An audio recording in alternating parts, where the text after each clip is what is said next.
Alors pour en finir en fait avec le procès, avant de venir à d'autres questions, il y a un personnage quand même, on rappelle hein, que ce procès a duré 6 mois, l'affaire Oui, elle-même a duré 20 ans, mais le procès, plus de 20 ans, enfin, oui, oui, plus de 20 années. ans. Moi, j'estime que la fin de la procédure, c'est 2004, Voilà. où il subit la dernière condamnation pour port illégal Oui, de la Légion d'honneur à 2500 euros, je crois, d'amende. mais donc le procès principalement, lui, il dure quand même 6 mois. 6 mois de. Et Oui.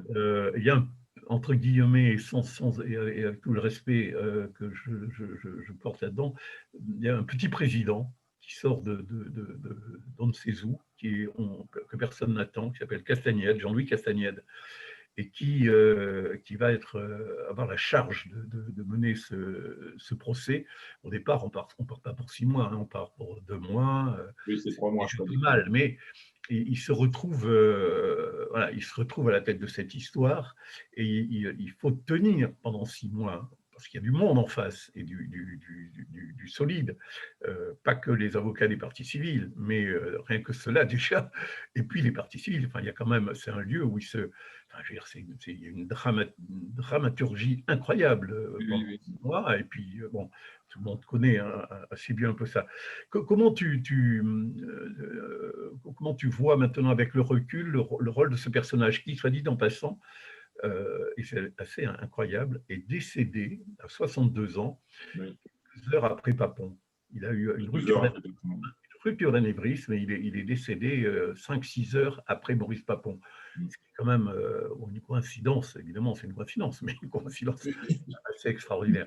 Et voilà, qu'est-ce que ce Jean-Louis Castagnède, ce petit bonhomme-là, comment tu l'as vu, comment tu as suivi comment tu as Moi, vu je l'ai trouvé très bien. Pour moi, il a fait son job, quoi. Enfin, il n'y a pas de problème. Il a tenu la cour d'assises comme il fallait. Il a résisté au Klarsfeld. Il a résisté à nos avocats aussi, parce que bon, il y avait quand même quelques ténors du barreau qui étaient parmi nous et qui n'en faisaient souvent que leur tête. Bon, c'est sûr que des fois, lorsqu'il empêche Boulanger de s'en prendre à Henri Amouroux, bon, on aurait bien aimé qu'on parle un peu de Henri Amouroux, de la petite Gironde, etc. Mais mis à part ça, il a quand même été très directif et puis il a mené son affaire jusqu'au bout et à la condamnation. Quoi. Enfin, pour nous, il n'y a pas de reproche à lui faire. Quoi, en gros. Et alors tu consacres tout un chapitre à Oui, celui dont tu dis qu'il est devenu au fil des ans ton ami. Alors, tout le monde reconnaît donc Gérard Boulanger qui est décédé donc en 2018. C'est un très très bel hommage où tu écris notamment que son opiniâtreté pardon, a fait de lui la cheville ouvrière de la procédure. Tu rappelles aussi comment il a su s'appuyer sur l'opinion publique à travers les médias pour faire en quelque sorte pression et sur le pouvoir et sur la justice qui, pour le moins, traînait les pieds. Redis-nous un peu le sentiment et le rôle de Gérard dans cette affaire, le rôle central avec quelques autres, hein, dont on l'a dit, avec non, c'est le Casby, Maurice David. pour moi, c'est lui qui a la cheville ouvrière de la procédure, du procès. Il faut bien comprendre hein, qu'au départ, il y a Michel Sitansky qui veut retrouver les assassins de sa famille. Sa famille, à l'origine, ça démarre en octobre 42. Il y a un fourgon de police que j'explique dans le livre, dans lequel il y a le père de Michel Sitansky, Abraham, la sœur de Michel Sitansky, Alice, qui heureusement arrive à s'échapper du camp de Mérignac, et Bernard Fogiel, qui est mon cousin, et mon arrière-grand-mère, Anna Raptine. Il reste dans le fourgon de police, et puis pendant ce temps, Michel Sitansky s'évade par les cours. Enfin, bon, on n'a pas vraiment su la vérité exacte. Non. Et il rentre en résistance, et après-guerre, Alice se promène place Gambetta, elle tombe sur les 2 inspecteurs qui sont venus l'arrêter. Elle porte plainte contre eux, et à l'époque, c'est le tribunal militaire qui juge des crimes de guerre, qui n'était pas encore des crimes contre l'humanité, en 1945. Et lorsque l'inspecteur de police commence à chercher, fouiller, et demande à rentrer à la préfecture de la Gironde pour voir les documents, à ce moment-là, il y a un non-lieu qui est prononcé immédiatement. Et on s'est tous demandé pourquoi, enfin, on demande tous pourquoi. Et en fait, Maurice Sabatier était le numéro 2 du ministère des Armées, donc il a bloqué l'affaire.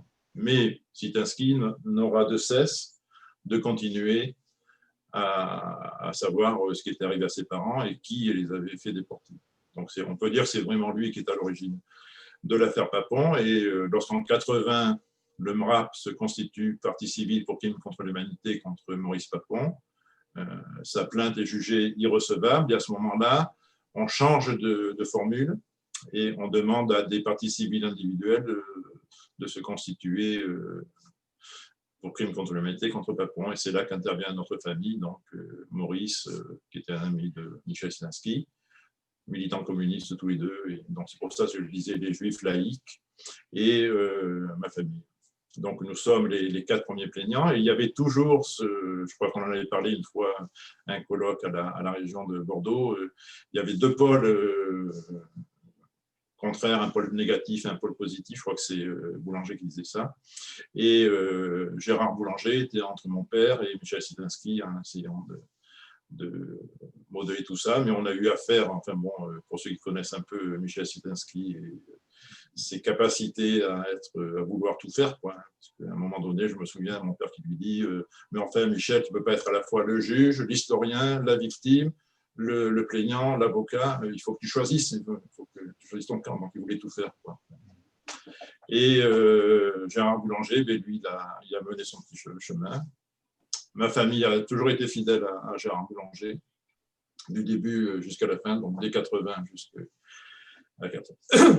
97. Et donc, c'est vrai que lorsqu'il a fallu qu'il remue, qu'il fasse bouger les choses, eh bien, il a appelé la presse, pour lui, c'était la tribune de la presse et la justice des médias qui pouvaient faire bouger les juges et pour faire avancer les choses. Il a toujours fait ça de façon très habile et sachant qu'on lui a reproché d'avoir, de s'être payé, disons, de ce qu'il a fait, mais pendant 20 ans, il a été de façon bénévole, il a soutenu, il a fait le dossier, quoi. Oui, ça a été un conflit. Et son cabinet, je me souviens avec Babette, son cabinet, et puis c'était une caverne d'Ali Baba du procès Papon. Il y avait toutes les pièces. Donc, ça a été conflictuel entre Michel et lui à ce propos. Mais oui, ça a été. Oui. Ouais. Parce que le lendemain des assises, il y a le procès qui fait payer les indemnités, quoi. Enfin, bon, nous, on avait demandé le franc symbolique parce qu'on ne voulait pas dénaturer le procès, donc on n'était même pas présent à ce deuxième procès. Et ils obtiennent, je ne sais plus combien, ils obtiennent 5 à 6 millions de francs de dommages pour les frais d'avocat. Voilà. Et à ce moment-là, lorsque Boulanger reçoit les sommes quelques temps après, Szymanski a essayé de lui en piquer une partie, quoi. Bon. Voilà, enfin bon, c'est la petite histoire. Dans les grandes histoires, c'est pas très intéressant. En fait, tu le dis, en effet, Gérard, il a quand même consacré quasiment sa carrière. Ah oui, non. Gérard, moi, je suis admiratif. Voilà. Et on est devenus amis, on est restés amis jusqu'à sa mort, quoi, enfin, on peut dire. Ouais. Jusqu'au point où, à un moment donné, au moment du colloque, là, il devait venir, puis il ne pouvait pas suiter son lit de mort. Là, il me demande de prendre la relève et de prendre la suite pour représenter les parties civiles. C'est ce que j'ai fait. Voilà. Et alors, il y a un autre moment très émouvant dans ton récit, mais qui est aussi un des moments très, très émouvants du procès. Ce fut le témoignage d'Esther Fogiel, ta cousine, donc, hein, oui. Esther. Alors, Esther, elle ressemble à un petit oiseau fragile et elle s'exprimait toujours avec une voix de l'intérieur qui obligeait à l'attention et au respect. Esther a perdu toute sa famille directe dans la Shoah et elle a vécu des choses épouvantables dans la famille, une famille qui, entre guillemets, l'a recueillie dans sa couronne. Et je vous renvoie donc à la lecture de son témoignage devant la cour et dans le livre de Jean-Marie qui est terrible pour ces détails. Mais Esther a conclu sa déposition avec aussi des mots terribles qui répondent en répondant à une sollicitation de Gérard. Et elle a dit « Il n'y a aucune élaboration possible après un tel désastre. Il n'y a aucun au-delà de la Shoah. Je crois que c'était les derniers mots de son intervention, et derrière, il y a eu un silence, quoi. Et je peux même vous dire que, témoigner de quelque chose, c'est que il y avait une meute de journalistes souvent, hein, dans ce procès. Pas toujours, parce qu'il y a des périodes où on n'était que 3 ou 4, hein, parce que des périodes où ça n'intéressait pas les Parisiens, les Américains, tout ça. On était plus tranquille quand on était 3 ou 4 que quand il y avait la meute. Mais là, ce jour-là, il y avait du monde, quoi. Et dans la salle des pas perdus, il y avait comme ça des barrières. Et donc les parties civiles et les avocats venaient derrière ces barrières. Et les journalistes étaient là tous en train d'essayer d'avoir quelque chose, quoi, d'avoir une petite réaction. En revanche, quand Esther est sortie, ça a été silence. C'est-à-dire les journalistes étaient sur le cul. C'est-à-dire qu'ils ont vraiment, ils ont été incapables ils ont été respectueux simplement, quoi. Et ça, on l'avait jamais vu. Et c'est Esther qui a réussi ça. Mais je voulais dire que Esther avait trouvé dans la peinture, et elles sont reproduites dans ton livre, elles sont magnifiques, des sculptures aussi. Elle avait trouvé à travers l'art le moyen de transcender sa souffrance, de la même manière qu'elle a consacré sa vie elle était éducatrice de jeunes, et de jeunes qui avaient quasiment des problèmes de souffrance comme elle, et qu'elle comprenait bien. Et je me dis qu'elle caractériel, c'était. Elle a réussi, Esther s'est sauvée à travers cet art, même si cette douleur est restée, elle a eu une force inouïe. Voilà, désolé, c'est moi presque qui fais la question et la réponse, mais est-ce que tu es… Non, mais en plus, il y a ce que tu ne sais pas, c'est elle a suivi une psychanalyse très longtemps, qui en plus l'a aidée, mais moi je l'ai connue dès mon enfance, on mangeait avec elle tous les dimanches, on était ensemble. Il y avait Esther, il y avait Yann et Jackie qui étaient avec nous, puisque c'est les enfants rescapés qu'on a élevés dans notre famille. Et pardon, c'est sûr qu'elle avait une apparente fragilité et une force extraordinaire. Bon.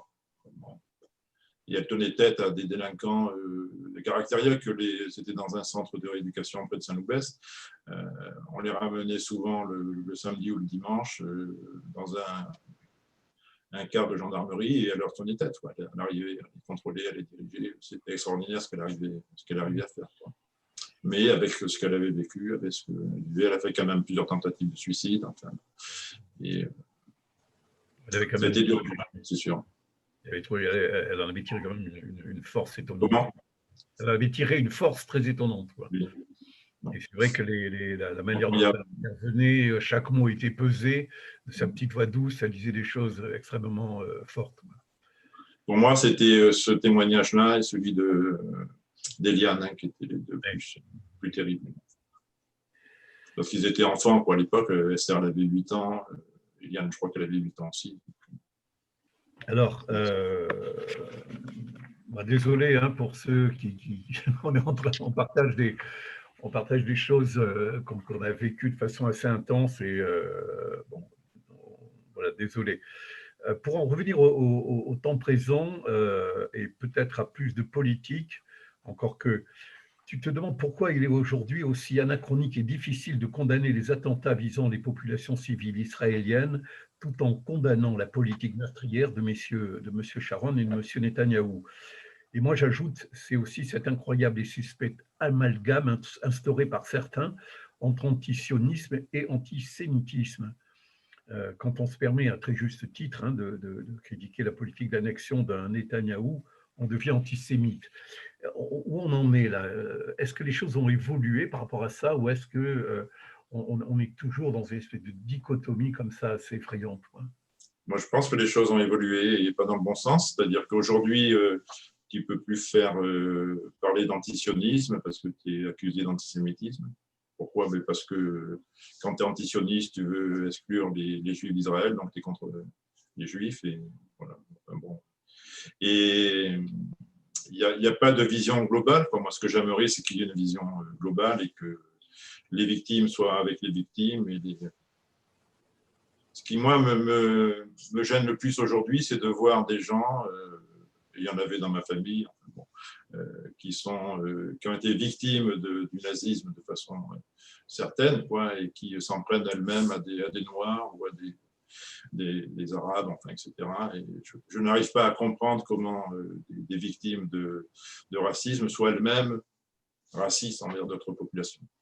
Voilà, c'est là-dessus que je conclue mon livre, hein, en disant que, premièrement, il faut qu'on arrête d'employer des termes différenciés pour parler de la même chose, hein, racisme, antisémitisme, etc., sont les mêmes crimes. Il n'y a pas lieu de parler d'un côté d'antisémitisme, de l'autre côté de racisme, de l'autre côté d'islamophobie, enfin, etc., etc.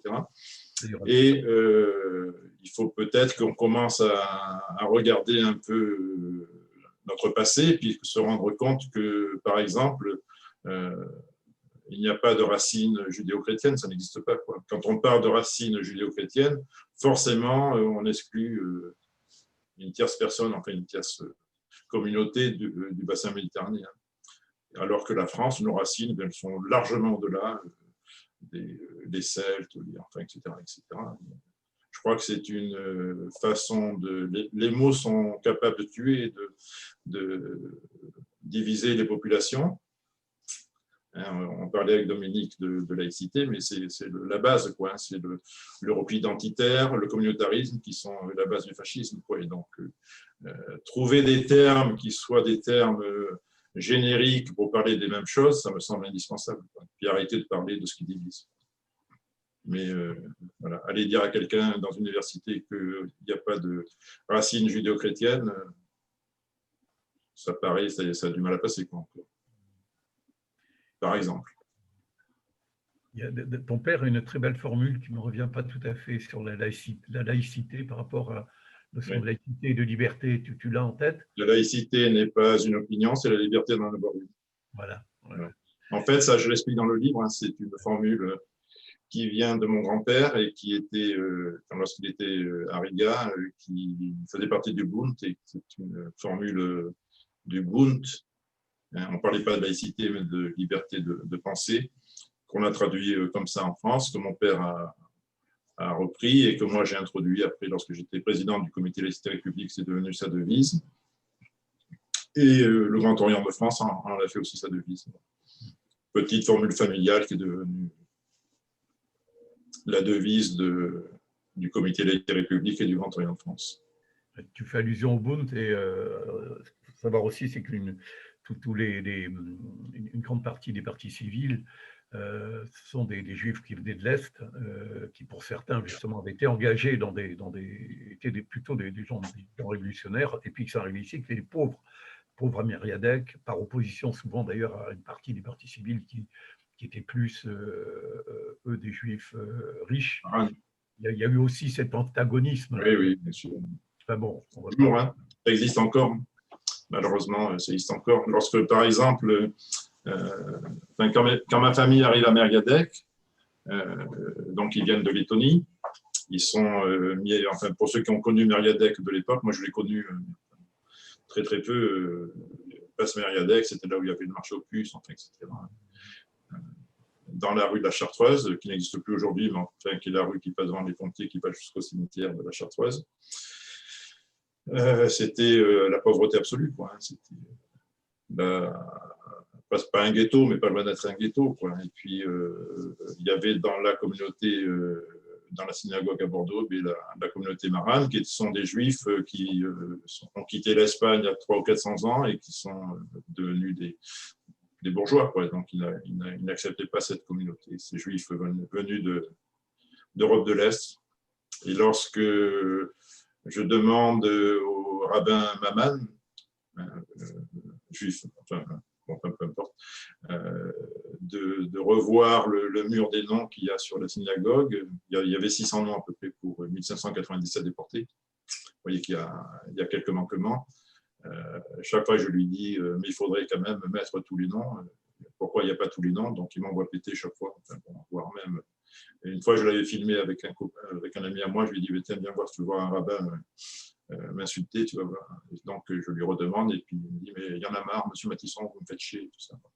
Et finalement, on voyait à travers ça, si tu veux, la façon dont notre famille était vécue et admise par la communauté marane.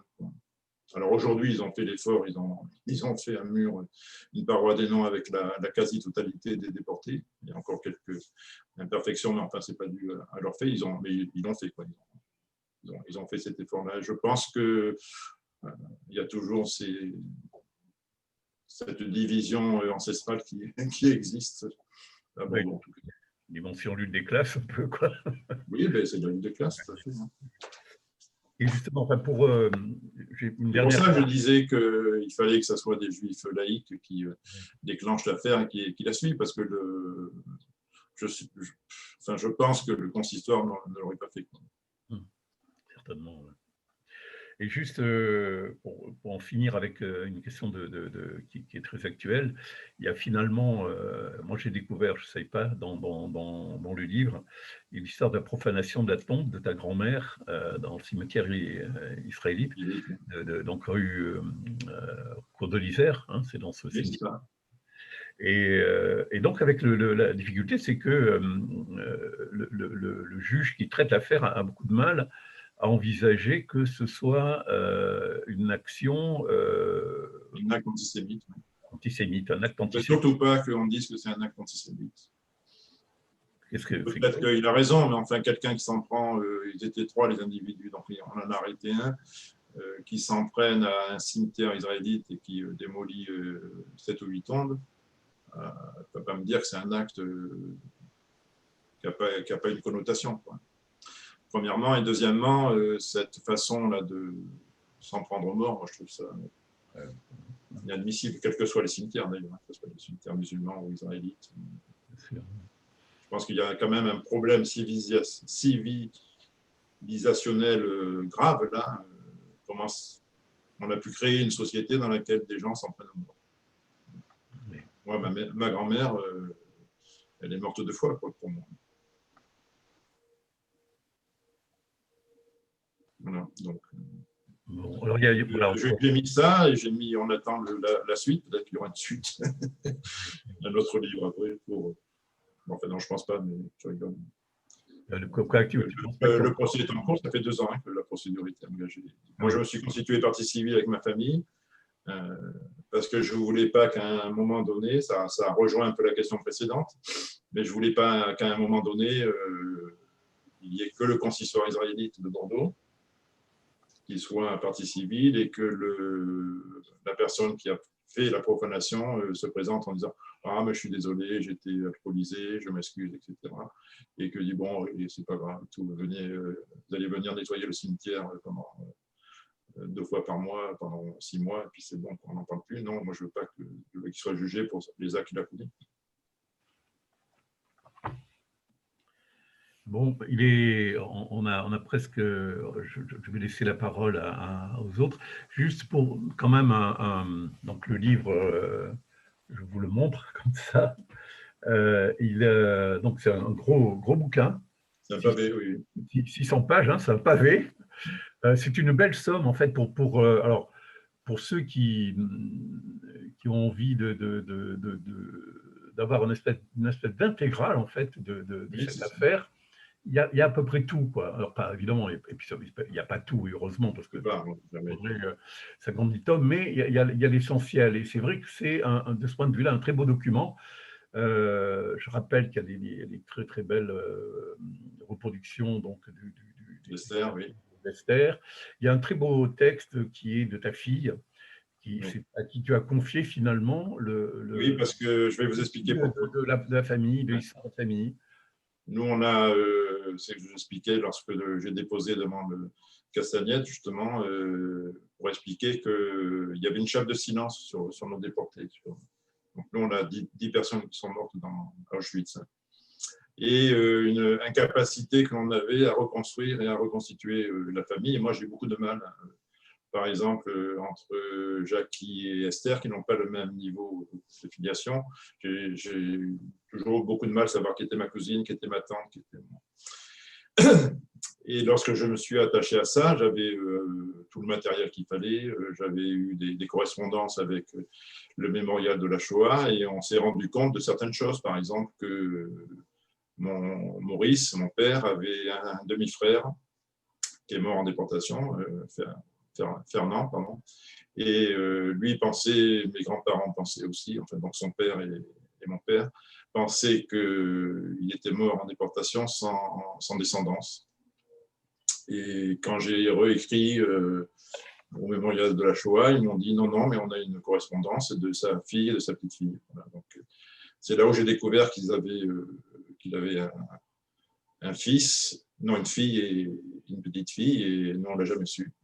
Et on ne sait toujours pas qui c'est parce qu'on ne peut pas leur écrire, on n'a pas leur adresse. Et j'ai demandé à ce qu'ils transmettent un courrier pour les retrouver, et ils ne l'ont pas fait encore. Enfin, ils l'ont fait, mais ils ne nous ont pas répondu en tout cas. Voilà, donc difficulté à recoller les morceaux de la famille, et j'ai demandé à ma fille de le faire parce qu'elle avait une vision un peu plus dégagée, on va dire. Et d'ailleurs, elle a fait un très très beau travail à ce sujet. Oui, puis quelque part, c'est aussi, ça continue, quoi, la mémoire. Alors, la transmission se fait, tout à fait. Moi, j'en suis assez fier de ce qu'elle a fait. C'est un très bel ouvrage. Puis juste 2 mots sur l'éditeur. L'éditeur, c'est un petit éditeur, enfin petit, il n'y a pas de petit ou de grand, mais La Loze de Périgueux. J'ai eu à choisir entre 2 éditeurs bordelais et La Loze, et j'ai finalement choisi La Loze parce que d'abord, c'est une maison d'édition communiste, donc qui est plus en terre familiale, on va dire, même si moi, je n'appartiens pas au Parti communiste. Enfin, en tout cas, mon père, ma mère en faisaient partie, et donc, pour moi, c'était un acte de confiance, quoi, et un acte militant. Et cette maison d'édition a fait un super boulot. Moi, j'ai eu la chance d'assister à la fabrication du livre. Donc, j'ai été à la fois à la rédaction, à l'impression, et c'est quelque chose d'assez formidable pour un auteur de voir son livre en train de se faire fabriquer dans les machines rotatives, etc. Chez qui finalement il fabrique chez. C'est eux qui ont tout fait. Ah oui, ils ont. Oui, il n'y a que la reliure, je crois, qui a été faite chez quelqu'un à Bordeaux, je ne sais plus qui. Mais ils ont tout fait. Voilà, c'est l'heure là. Il y a quelqu'un qui cause quelque part, qui a dû qui est en train de nous prendre tout un tas d'éventuels auditeurs pour nous, mais on s'en fout. Non, mais si c'est enregistré, c'est bien, parce que ça permet de... Alors, le seul problème, justement, c'est enregistré, mais malheureusement, j'ai raté le coche sur le début de la conférence. Donc, je ne vais pas te demander ou vous demander de recommencer le début, mais finalement, peut-être de revenir sur les motivations, l'éclairage des motivations qui t'ont amené à écrire ce livre, avant que, éventuellement, Christine ou Jean-Paul participent, je dirais, à l'échange. Non, mais simplement ce que j'ai dit au début, c'est-à-dire que je suis partie prenante de la procédure depuis le début. Je fais partie des 4 premières parties civiles, le dernier survivant aujourd'hui, et j'ai toujours été présent dans la totalité de la procédure. J'ai assisté à toutes les audiences de la cour d'assises des 6 mois de procès. Je pense être un de ceux qui connaissent le mieux l'affaire Papon, en tout cas de l'intérieur. Et il fallait rétablir la vérité parce que malheureusement, il y a des manipulations, malheureusement, il y a des tentatives de paternité qui sont infondées. Et il fallait dire et redire que l'affaire Papon, c'était 3 hommes, Michel Sitansky, Gérard Boulanger et mon père. Et que sans aucun d'eux tout seul n'y serait parvenu. Et il fallait la somme des 3 pour que cette conjonction-là permette d'arriver à la condamnation de Papon. Peut-être à nouveau quelques mots sur ce qui s'est passé dans les relations avec le couple Klarsfeld. C'est-à-dire, tu veux savoir... alors, avec les Klarsfeld, on a été de suite nous, on porte plainte en 81. Elle est reçue et je crois que la plainte, l'affaire Papon démarre en 83, janvier 83, si je me souviens exact. Et c'est là qu'il est inculpé de crimes contre l'humanité. À ce moment-là, la famille, enfin Serge Klarsfeld amène des plaintes parisiennes pour se joindre à nos plaintes. Et il déclare immédiatement que si Papon présente des excuses, les parties civiles retireront leur plainte sans nous demander notre avis et sans savoir si on allait l'accepter ou pas. Bon, enfin, de toute façon, il n'a pas présenté d'excuses, mais déjà, on se trouvait bizarre que Klarsfeld veuille s'imposer comme ça alors qu'il n'était pas là au début, quoi. Premièrement. Deuxièmement, lorsque le procès s'ouvre sur la demande de mise en liberté de Papon, pour nous, c'est important que Papon soit présent dans la cour d'assises et que si jamais on l'avait obligé à rester en prison tel qu'il a été au début, hein, le premier jour de l'audience à la cour d'assises, s'il restait en prison, il aurait fait comme Barbie, il aurait refusé de venir se présenter. Et pour nous, ça n'avait aucun intérêt qu'il ne soit pas là. Comme disait Boulanger, il suffit qu'il soit là, comme ça il se montrera sous son vrai visage, ce que d'ailleurs il a fait. Et à ce moment-là, les Klarsfeld ont quitté le palais de justice en insultant tout le monde, quoi, et puis le président, etc. Et c'est le premier jour du procès, donc. Et finalement, on a eu gain de cause, enfin nous non, mais en tout cas la défense a obtenu gain de cause et que nous on soutenait, et Papon était obligé de participer à toutes les audiences parce qu'il aurait manqué une seule audience et à ce moment-là, il retournait en prison immédiatement. Et en janvier ou en février de 98, lorsqu'on aborde l'appartenance de Papon à la résistance, avec le jury d'honneur, enfin, etc., tous les faux dont il a fait usage pour obtenir sa carte de résistance, Serge Klarsfeld dénonce le lien de parenté entre Jean-Luc Castagnède et une famille de déportés. Voilà. Et il demande la récusation de Jean-Luc Castagnède, alors que le procès était déjà presque fini, quoi. On a été à la fin de la procédure, pour ainsi dire. Et donc, tout le monde s'est battu pour s'y opposer. Les avocats ont été voir Castagnède, l'ont soutenu, et puis il y a eu un blâme qui a été prononcé contre les Klarsfeld. Leur but, c'était de faire capoter la procédure et le dossier. Et tu as évoqué effectivement, pour expliquer un petit peu leur tentative, le contexte politique qui existait à l'époque, avec d'autres, je dirais, collaborateurs. Est-ce que tu peux redonner quelques précisions? Je suis désolé, Jean-François, mais je travaille sur tes traces et j'essaie de reconstruire ce qui a été ta trame au début, quoi, hein. Par rapport au gaullisme, tu veux dire? Oui, alors d'une part par rapport au gaullisme, et puis par rapport à Sabatier et puis Bousquet.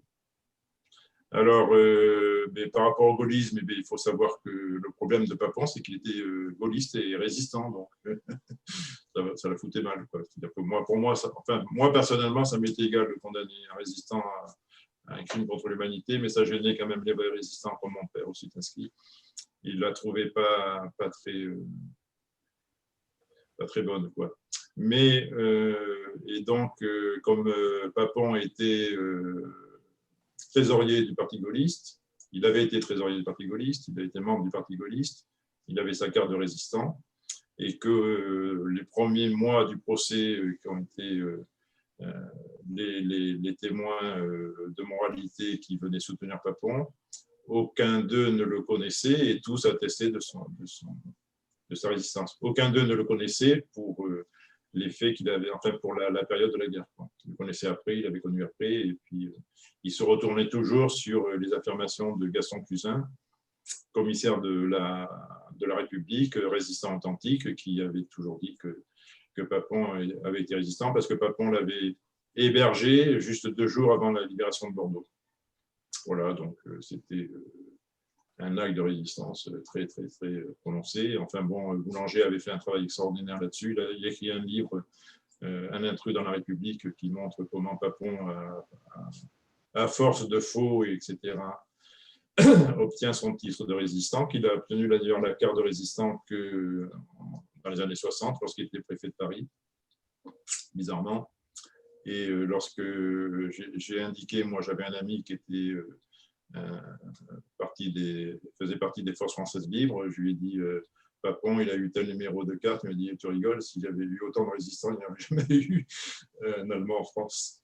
Voilà. Donc, et puis l'autre aspect, c'était par rapport à Chaban-Delmas, qui était un gaulliste, un résistant authentique, je suppose, et qui a toujours dit Papon, il fait partie des nôtres, et je ne veux pas qu'il y ait un seul membre de mon entourage qui soutienne les partis civils, qui aide les partis civils.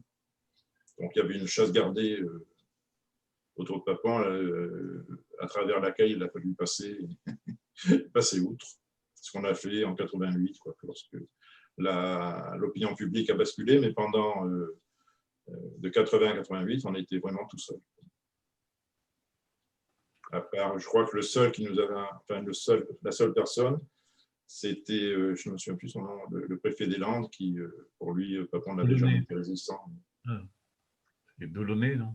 Oui, voilà, Gabriel Delaunay, donc qui a toujours été, a toujours affirmé que Papon n'avait jamais été résistant et qu'il aurait dû être épuré. Oui, donc Papon disait que c'était un résistant de Palombière. Oui, peut-être. Christine, tu souhaites intervenir ou poser une question ou À qui tu t'adresses? à Christine, puisque je vois qu'elle est toujours connectée, mais c'est peut-être... mais bon, apparemment... Oui, elle est partie, oui. Donc elle nous a dit bonsoir. Bon, c'est pas grave. Oui, moi juste un élément là. J'ai beaucoup, j'ai pas terminé de lire ton livre, mais Oui. tout ce que j'ai déjà commencé à lire, bon, d'abord ça m'a fait plaisir de revivre des choses, quoi. Hein, je dirais de revenir un peu sur cette période de notre vie commune et de retrouver, tu vois, des personnages comme Juliette Benzazon. Tu en as parlé tout à l'heure, mais c'était quand même un personnage. Et, Oui. elle était toujours dans la communauté croyante, en fait. Oui, oui, toujours. Elle y est toujours, oui. Et donc ça, elle est morte maintenant. Oui, oui, je sais. Mais si tu veux, ça, c'était assez étonnant, je dirais, d'avoir justement ce rapport un petit peu original, quoi. Bon, après, j'ai retrouvé des choses. Je veux dire, je connaissais ton père, je connaissais, enfin bon, il y avait quelques relations particulières. Tout ça, c'est important, mais de revisiter un petit peu, je dirais, toute ton histoire, enfin, cette espèce de biographie et tout ça, je trouve ça assez passionnant et tout à fait original, quoi, en clair.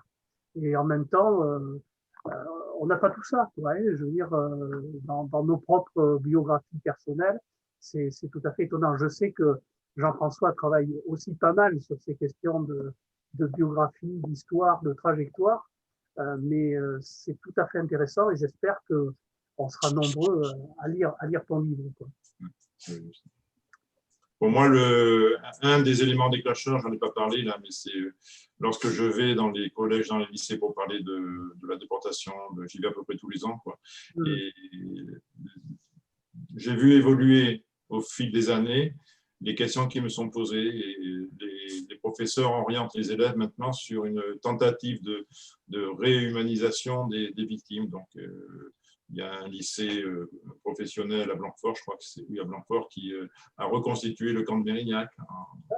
Il y en a un autre qui a essayé de voir les lieux d'habitation des familles à Bordeaux, s'il en reste, parce que Mériadeck a été rasé, mais derrière la rue du Four du Berger, il y a encore des maisons qui étaient des maisons de familles de déportés, enfin voilà, des choses comme ça.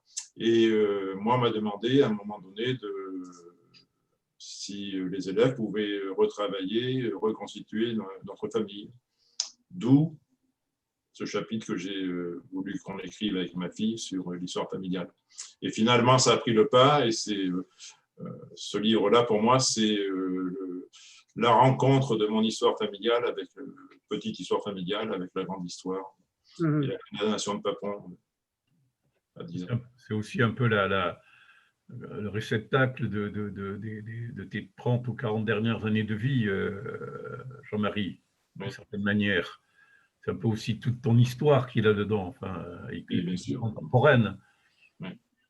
Et ce que je suis devenu, et ce que je fais, parce que moi je suis toujours un combattant de la liberté, de la laïcité, voilà, de la République, comme disait Dominique, mais voilà, ça fait partie de mes combats. Et contre le fascisme, bien sûr. Ça. Tout à fait. En tout cas, c'est pas aujourd'hui qu'il faut oublier. Non, non. En tout cas, merci beaucoup. J'espère que cette soirée donnera envie à d'autres d'en organiser, justement, avec ta participation, de façon à continuer à transmettre un petit peu à la fois cette histoire singulière, l'histoire du procès, et puis tout ce que ça a fait revivre autour, parce que ça a été un extraordinaire moment de mémoire. Et donc, je crois que c'est important dans une période où on voit ressurgir quand même la haine, la violence de classe, mais aussi le racisme sous des formes très différentes. Je crois important qu'il y ait des témoignages comme le tien. C'est tout à fait intéressant. D'autant plus important que lorsqu'on y regarde un peu plus près, les mécanismes qui font qu'un crime contre l'humanité se fabrique, se fait, se passe, se déroule, sont à peu près les mêmes partout, que ce soit au Rwanda, que ce soit en Yougoslavie, enfin, etc. On retombe toujours sur les mêmes mécanismes. Oui, puis alors il y a des parcours étonnants quand même à propos de violences contemporaines et de violences policières. Il y a donc Papon, bordelais, puis ensuite préfet de police de Paris. On a aujourd'hui un monsieur qui s'appelle Lallemand, qui a été préfet de police à Bordeaux, qui est aujourd'hui préfet de police de Paris, et qui est responsable de toute cette violence qu'on découvre en ce moment, la violence policière. Il y a des parcours curieux, là, des identités dans le parcours. Bon, voilà, je ne vais pas aller plus loin dans cette analyse, mais quand même. Ça me permet d'ailleurs, enfin, juste une réaction par rapport à ce que tu dis. Moi, j'ai découvert, enfin, je me battais là avec des migrants sur ma cité, et il y a un représentant de la préfecture qui est venu me voir en me disant, enfin, vous ne devriez pas dénoncer le préfet comme ça. Vous savez, il a sorti la plaque Papon au préfet à la préfecture de Gironde. Je trouve ça scandaleux parce que l'on sorte cet élément, soi-disant pour des raisons, je dirais, progressistes, mais qui, à mon avis, sont de la fumisterie. Mais ce qui est scandaleux, c'est que on est rien à la préfecture, on ait fait disparaître cette trace sans la remplacer par autre chose. Je veux dire, on aurait très bien pu, je dirais, mettre quelque chose. Mais ça, je trouve ça, enfin, c'est pas normal, quoi. Ça, c'est la trace de l'allemand. La mémoire de Bordeaux, elle n'existe pas pour ça. Quand tu vas au camp de Mérignac, tu as une petite plaque sur un rond-point près de la rocade de Mérignac qui dit ici était le camp de Beaudésert. Oui, tout à fait. Rien qui a été fait, c'est scandaleux. Ouais. Là où était la préfecture régionale sur les quais, là, enfin, derrière le Grand Théâtre, il n'y a rien, il n'y a pas de plaque, il n'y a pas de. Et quand on lit, moi je me souviens avant le procès, quand on lit l'histoire de Bordeaux, il y a un livre qui est assez très très particulier, fait par un collectif d'historiens, sur la période de la guerre. Qu'est-ce qu'on voit? Des camions allemands qui emportent et qui raflent les juifs, quoi. Alors qu'il n'y en a eu aucun, quoi. Et que des policiers français. Voilà. Donc même des historiens qui sont des historiens réputés, universitaires, etc., ont déformé la vérité. Alors, volontairement ou pas, hein, je ne dis pas que c'était volontaire, mais en tout cas. Est-ce qu'on a des jeunes qui s'intéressent un peu à ces questions, y compris qui sont venus te voir pour parler du procès, de ce qui s'est passé autour? Parce que moi, j'avais noté, d'ailleurs, quand tu avais participé au colloque qu'on avait organisé dans les années 90, on avait noté que, par exemple, sur la question de l'esclavage, des relations entre Bordeaux et l'esclavage, il n'y avait quasiment aucun travaux universitaire bordelais, j'entends. Hein. Il y avait effectivement Sogera qui avait fait un travail à Nantes, mais sur Bordeaux, rien. Et depuis, évidemment, les choses ont bougé. Hein. Bon, on ne peut pas dire que c'est extraordinaire, mais il y a quand même un bougé. Donc moi, c'était pour savoir si tu avais des profs d'histoire contemporaine, par exemple, qui incitaient leurs étudiants à travailler justement sur cette période. Alors peut-être qu'elle est trop récente, j'en sais rien. Non, non, mais c'est le cas, hein. C'est-à-dire qu'aujourd'hui, je ne l'ai pas dit là, mais dans les cours d'histoire, dans le programme de seconde et de première, il y a le procès Papin est au programme. D'accord, d'accord, d'accord. C'est d'autant plus intéressant. Et pour moi, c'est un des buts de ce livre. C'est permettre à des jeunes et des élèves ou des classes, voire même qui travaillent sur ce livre, pour reconstituer le procès. Est-ce que, Jean-François, tu souhaites poser une dernière question ou un dernier point de vue, et puis après, on te laissera la parole, Jean-Marie, pour clore la soirée, éventuellement. Mais on ne courra pas le travail qui va se poursuivre au travers de ton livre. Non, non, non, rappeler simplement en effet que c'est une somme qui peut être extrêmement utile comme aussi outil pédagogique, quoi. Enfin, parce que ça balaie cette histoire avec du lourd, c'est-à-dire tout ce qui est judiciaire, juridique et tout ça, et puis de l'humain, beaucoup d'humain, enfin beaucoup donc ça peut tout à fait intéresser assez largement un public un peu curieux et puis qui a besoin de savoir des choses autour de ça, quoi. Donc moi, je conseille fortement la lecture du livre de Jean-Marie, quoi. Mais pour conclure, moi, je reviendrai sur les plaidoiries de Jacques Lubovitch, on en a parlé, qui a été la plaidoirie qui nous a le plus apporté, enfin, nous a réchauffé le cœur le plus, qui parlait de devoir de conscience universelle, quoi, enfin, de travail pour la conscience universelle, et celle de Gérard Boulanger qui disait aussi que tout le travail qui avait été fait, c'était un travail pour l'éveil de la conscience universelle. Voilà, moi, c'est mon seul. Si je peux amener une petite goutte d'eau dans cet éveil-là de la conscience universelle, je serai satisfait. Très bien. Écoutez, merci à tous les deux, puis merci à ceux qui ont fait l'effort de nous accompagner pour cette soirée.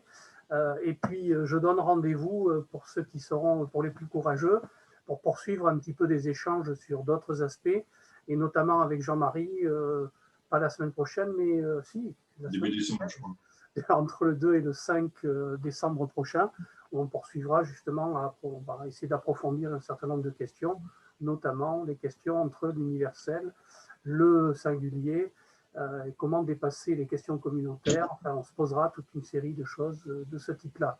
Voilà, et donc Jean-François, je te ferai passer tout ça, et je crois que je t'ai proposé une animation de séance, tu regarderas si tu es disponible, et puis j'espère qu'on se reverra à une autre occasion, à d'autres occasions en tout cas, c'est sûr. Merci beaucoup Jean-Marie, merci beaucoup Jean-François, et puis bonne soirée, et puis à bientôt.